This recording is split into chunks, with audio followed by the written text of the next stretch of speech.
my brothers and sisters, fellow Kenyans, and it's good that we tell you the truth. Building an opposition or a coalition is a journey of alignment and coming together. We will be together in spite of our differences, not because we don't have differences. We will work on this together. It's a long journey that we are determined to work together. The goal we have is greater than the sum total of each one of us here.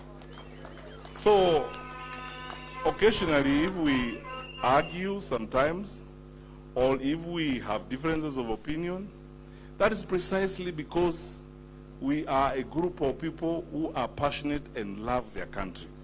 We do not expect that Kenyans want a government that looks like a boys' choir or a girls' quartet. It is supposed to be a group of people who are smart, who reason, who work together, who argue, then they come together and form one government. So, as we go forward, we will have our own active moments of fellowship.